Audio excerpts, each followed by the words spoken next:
स्वद्दुर्याद्रतम् स्वटाकलापे सत्पुरुषताचरणोपधनामनम् पद्यम यदच नाहिरात कन्यम सप्रेणाम नाना बलिभिर्वार्तम। संत कुमार आदि ऋषियों ने मंदाकिनी के जल से भीगे अपने जटा समूह से उनके चरणों की चौकी के रूप में स्थित कमल का स्पर्श किया, जिसका नागराज कुमारियां अभिलाषित कर वर की प्राप्ति के लिए प्रेम पूर्वक अनेकों उपहार सामग्रियों से पूजा करती है। मुराग्रवंतो वचनासुन राग सकल प्रदान सकृतानि च दजयाम क्रीडाट सत्रमणि प्रवेक प्रदोत्यतात मफाना शस्त्रम। संत कुमार दी उनकी लीला के मर्मज्ञ हैं। उन्होंने बार बार प्रेम गदगद वाणी से उनकी लीला का गान किया। उस समय शेष भगवान के उठे हुए सहस्त्रों फण किरीटों की सहस्त्र सहस्त्र श्रेष्ठ मणियों की चिटकती हुई रश्मियों से जगमगा रहे थे। प्रोक्तम अखिलेत भगवत मेन निर्वत धर्मातिर्वृत्तेन संत कुमार स चाह पृष्ठम सांख्या नाग्यम धृत व्रताय। सन भगवान संकर्षण ने निवृत्ति परायण संत कुमार जी को यह भागवत सुनाया था, ऐसा प्रसिद्ध है। संत कुमार जी ने फिर इसे परम व्रतशील संख्यान मुनि को उनके प्रश्न करने पर सुनाया। सांख्यानम परमास मुख्यो विवक्षमानो सन भगवत भूतियम जगात सोमद गुरुवृत्ताय पराशरात भृषतपेश्च। परमहंसों में प्रधान संख्या जनों के जब सन भगवान की विभूतियों का वर्णन करने की इच्छा हुई, तब उन्होंने इसे अपने अनुगत शिष्य हमारे गुरु श्री पराशर जी को और बृहस्पति जी को सुनाया। प्रोवाच महम स दयालुरुक्तो मुनियम पृष्ठेन पुरा माध्यम सोहम ते कथयामि वत्स श्रद्धालवे नित्यमुरुवृताय।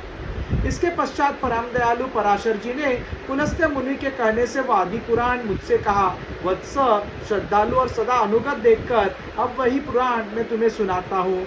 उदाप्लुप्तम विश्वमिदम तदा सिद्ध इंद्रामिसलुतुरनिम्ल्यात अहिनिंद्र पिदश्यान एकम कृतशनम स्वरातमर्तो नीरियम।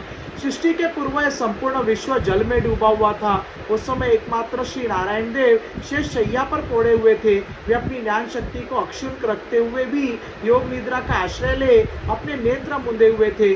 सृष्टि कर्म से अवकाश लेकर आत्मानंद में मग्न थे। उनमें किसी भी क्रिया का उन्मेष नहीं था। सरसोन्तम शरीरे पीर्थभूत सूक्ष्म कालिकमाकामशदमुद्रयानम वास तस्मिन् रसलिले पदवे सवै यथानलो दारुणी रुद्रवीर्यम। जिस प्रकार अग्नि अपनी दाहिका आदि शक्तियों के छिपाए हुए काष्ठ में व्याप्त रहता है, उसी प्रकार संत श्री भगवान ने संपूर्ण प्राणियों के सूक्ष्म शरीर को अपने शरीर में लीन करके अपना आधारभूत उस जल में शयन किया। उन्हें सृष्टि काल आने पर पुनः जगाने के लिए केवल काल शक्ति को जागृत रखा। चतुर्युग नाम च सहस्रमपसु स्वप्नम स्वयुधि तिरत्यासो शक्तया काल्याख्य सादित्य कर्मन तंत्रो लोकान पितानद दृश्य स्वदेहे।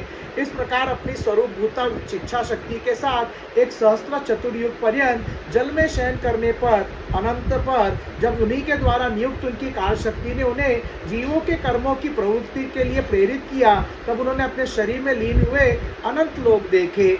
देयास्त सूक्ष्माविष्ट दृष्टे संततो रजसा तनियान गुणेन कालन उगेतेन विद्धम संयुक्त सिबद्धत नाभिदशात। जिस समय भगवान की दृष्टि अपने में निहित लिंग शरीर आदि सूक्ष्म तत्व पर पड़ी, तब वह कालाश्रित रजोगुण से शुभित होकर सृष्टि रचना के निमित्त उनके नाभि देश से बाहर निकला। सपत्तकोशम ससोदत तिष्ठत कालेन कर्म प्रतिबोधनेन सौरीचा ततशीलम विशालम विद्योत नरक इवात्म योनियम। कर्म शक्ति को जागृत करने वाले काल के द्वारा सन विष्णु भगवान की नाभि से प्रकट हुआ। वह सूक्ष्म तत्व कमल केश के रूप में सहसा ऊपर उठा और उसने सूर्य के समान अपने तेज से उस अपार जल राशि को दीप्यमान करा। तलोकाद पद्यम स उवय विष्णुवम प्रविशत सर्वगुणा भावसाम तस्मिन् स्वयं वेदमयो विधाता स्वयं भुवम यम सम वदंति सोभूत।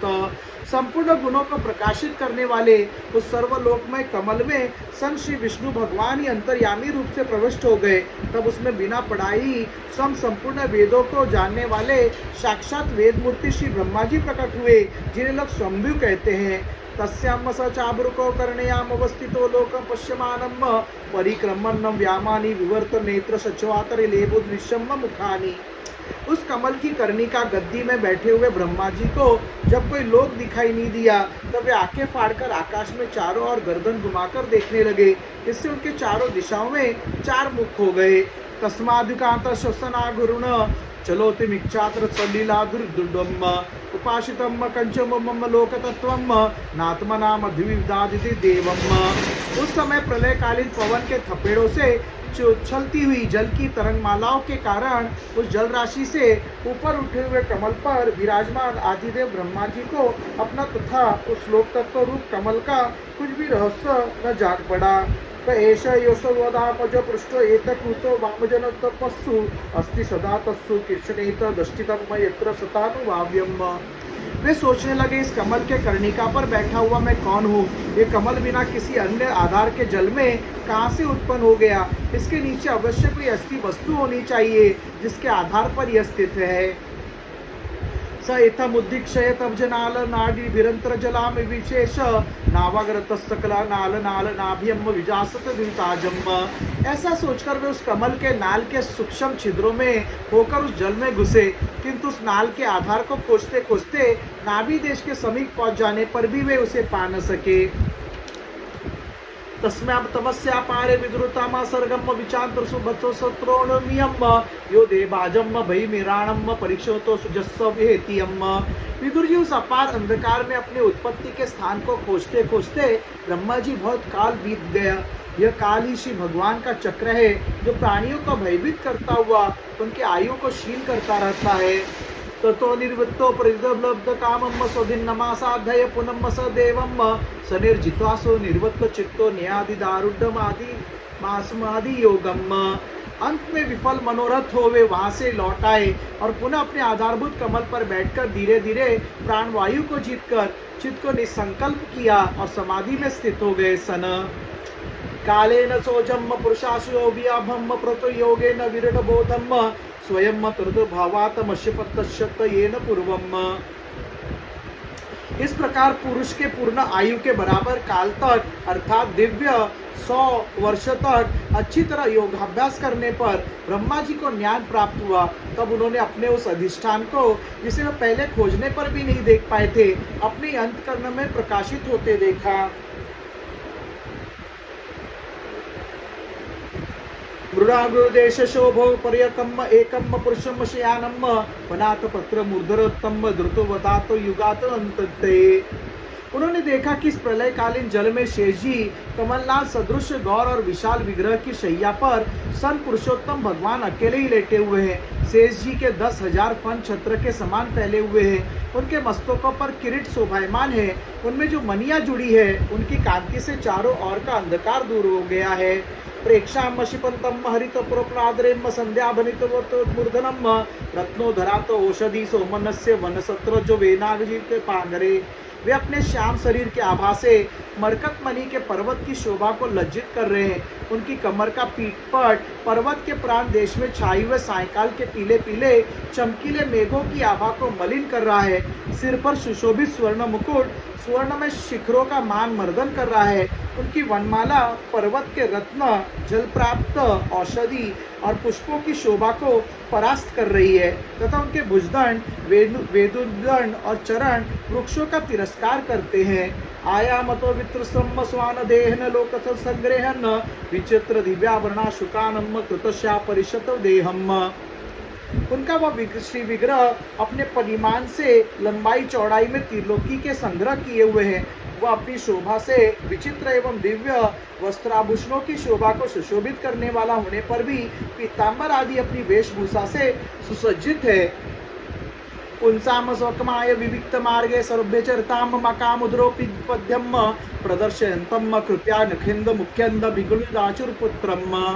अपनी अपनी अभिलाषा की पूर्ति के लिए भिन्न भिन्न मार्गों से पूजा करने वाले भक्तजनों को कृपा पूर्वक अपने भक्त वत्सला कल्पतरु चरण कमलों का दर्शन दे रहे हैं, जिनके सुंदर अंगुलीदल नख चंद्र की चंद्रिका से अलग अलग स्पष्ट चमकते रहते हैं।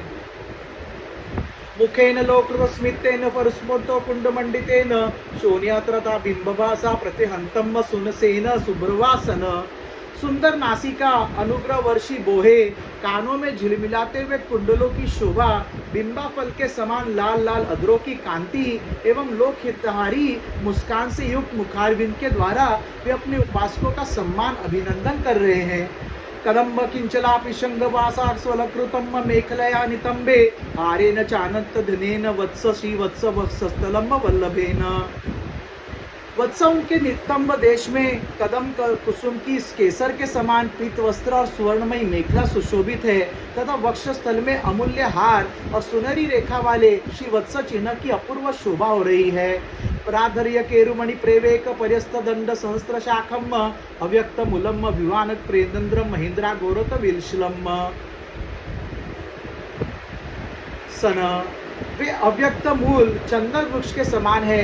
महामूल्य सन केयूर और उत्तम उत्तम मणियों से सुशोभित उनके विशाल भुजदंडी मानो उनकी सहस्त्रों शाखाएं हैं और चंदन के वृक्षों में जैसे बड़े बड़े सांप लिपटते रहते हैं उसी प्रकार उनके कंधों को शेष जी के फनों से लपेट रखा है। अव्यक्तम मूलम विमान चंद्रम महिंद्रा भोगात वित्त वलश्याम। वे अव्यक्त मूल चंदन वृक्ष के समान है।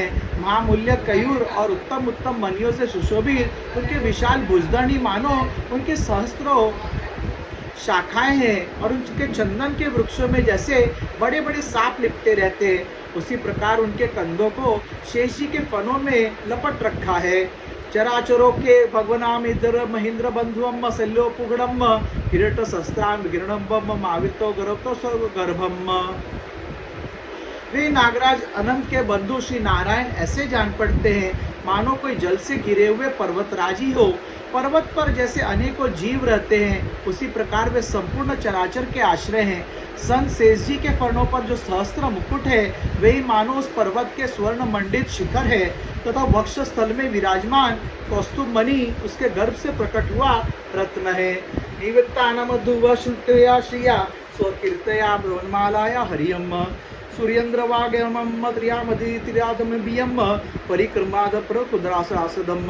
प्रभु के गले में वेद रूप भौरों से गुंजायमान अपने कीर्तिमयी वनमाला विराज रही है।